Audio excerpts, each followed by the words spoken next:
भारत में शैव उपासना अति प्राचीन कालरू रही।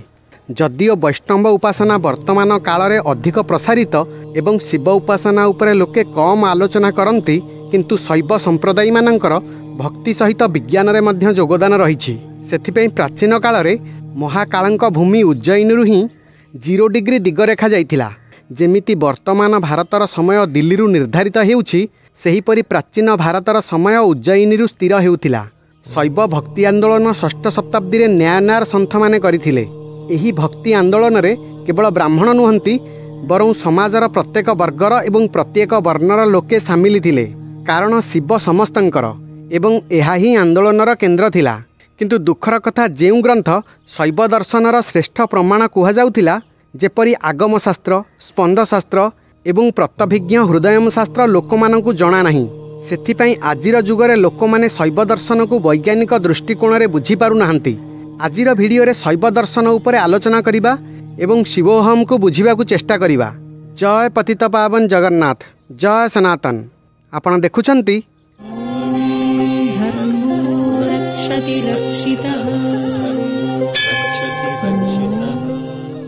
भारत रे अलगा अलगा समय अलगा अलगा क्षेत्र रे अनेक प्रकार शैव संप्रदाय जन्म नैछंती। एही समस्त मतावलंबी माने शिवंकर तो आराधना करती, किंतु आराधनार विधि अलगा अलगा थिला। किए भक्तिर मार्ग रे जाउथिला, किए ज्ञानर मार्ग रे जाउथिला, अथवा केही तांत्रिक विधि रे शिवं को प्राप्त करने को चाहूला। शिवं उपासना प्राग ऐतिहासिक कालरू प्रचलित होई आसुछि। मोहेंजोदारोरू मध्य अनेक शिवलिंग मिलिछि। सबुठु प्राचीन ग्रंथ ऋग्वेद रे मध्य शिवं को रुद्र नाम रे संबोधित करा जाइछि। यजुर्वेदर बाजसनेयी संहिता रे शतरुद्रीय मंत्र रहिछि। एही मंत्र रे रुद्रं को समस्त लोकर स्वामी कुहा जाइछि। रामायण, महाभारत एपरिकी पुरातन राजा महाराजा मानक समय रे मध्य शैव मत अनेक लोकप्रिय होई आसिछि।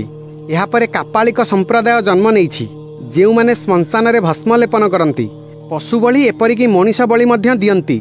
पर तामिलनाडुर न्यायनार सन्थ माने शैव भक्ति आंदोलन आरंभ करथिले।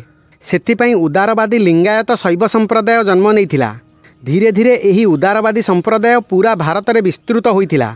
नवम शताब्दी रे काश्मीर रे बासवगुप्त नामक जड़े दार्शनिक थिले।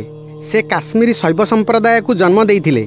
एही काश्मीर शैव संप्रदाय कापालिकंक घृणित आचार जेपरि पशु बलि, मद्यपान इत्यादि को कठोर शब्द रे निंदा करुथिले एवं ज्ञान को शिव प्राप्तिर एकमात्र साधन बोली कहूथिले। सेमाने शिव तत्व को एक अद्वैत शक्ति रूपे स्वीकार करिसंती। जगद्गुरु आदि शंकराचार्य मध्य अद्वैत मतर प्रतिपादन करथिले। किंतु काश्मीरी शैव संप्रदायर जेउ अद्वैत, ताहा आदि शंकराचार्यंक अद्वैत ठारू सामान्य भिन्न।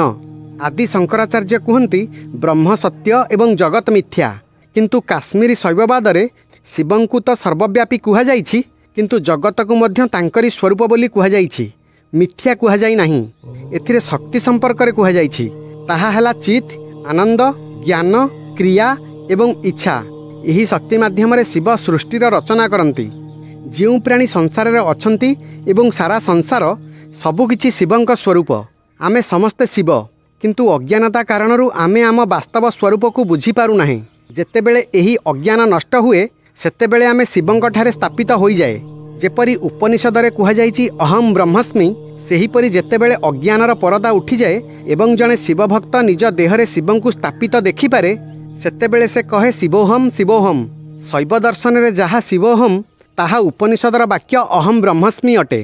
काश्मीर शैववाद रे शिवोहमर स्थिति को मोक्ष कुहा जाइछि। दशम शताब्दीर महान दार्शनिक अभिनवगुप्तंक रचित प्रत्यभिज्ञ हृदयम रे शैव मत को वैज्ञानिक दृष्टिकोण रे बुझा जाइछि। प्रत्यभिज्ञ हृदयमर प्रथम सूत्र रे लेखा जाइछि, चित्ति स्वतंत्र विश्वसिद्धि हेतु। एहार अर्थ स्वतंत्र चित्ति ही विश्वसिद्धिर हेतु अटे। एथिरे विश्व अर्थात सदाशिवंक ठारू आरंभ करी ब्रह्मांड रे जहा अछि ताहा विश्व को कुहा जाइछि। विश्वसिद्धिर अर्थ विश्वर रचना, परिचालना एवं संहार, एही तीन जिनिस को सिद्धि कुहा जाइछि। एवं एहार हेतु हेउछि स्वतंत्र चित्ति। प्रमाता, प्रमेय एवं प्रमाणर मूल हेउछि चित्ति अर्थात सुप्रीम कन्सियसनेस। जदि कौनसी वस्तुरु आमे ज्ञान ग्रहण करे, तेबे सेही वस्तु को प्रमेय कुहा जाए। जहा माध्यम रे ज्ञान ग्रहण करा जाए ताहा प्रमाण, एवं जिए ज्ञान ग्रहण करे से प्रमाता। एही तीन जिनिसर मूल चित्ती अटे। एठी शिव तत्व हेउछि चित्ती ଏହି ଚିତ୍ତି ଅଲଗା ଅଲଗା ସ୍ତରରେ ଗୋଟିଏ ସମୟରେ ଅଲଗା ଅଲଗା ବସ୍ତୁ ଆକାରରେ ରହିଥାଏ। ଏହାକୁ ଯଦି ଆମେ ଭଲ ଭାବରେ ହୃଦୟଙ୍ଗମ କରିପାରିବା ତେବେ ଚିତ୍ତି ଅବସ୍ଥାରେ ନିଜକୁ ଅବସ୍ଥାପିତ କରିପାରିବା। ଏହି ଭିଡ଼ିଓରେ ଶିବତତ୍ତ୍ୱ ସମ୍ପର୍କରେ ସ୍ୱଳ୍ପ ମାତ୍ରାରେ କୁହାଯାଇଛି। ଯଦି ଆପଣ ବିସ୍ତାର ପୂର୍ବକ ଜାଣିବାକୁ ଚାହୁଁଥାନ୍ତି ତେବେ କମେଣ୍ଟ କରନ୍ତୁ କିମ୍ବା ପ୍ରତ୍ୟଭିଜ୍ଞ ହୃଦୟମ ଶାସ୍ତ୍ର ଅଧ୍ୟୟନ କରିପାରନ୍ତି। ଭିଡ଼ିଓ ଭଲ ଲାଗିଲେ ସବସ୍କ୍ରାଇବ୍ କରିବାକୁ ଅନୁରୋଧ। ରହିଲି। ଜୟ ଜଗନ୍ନାଥ, ଜୟ ସନାତନ।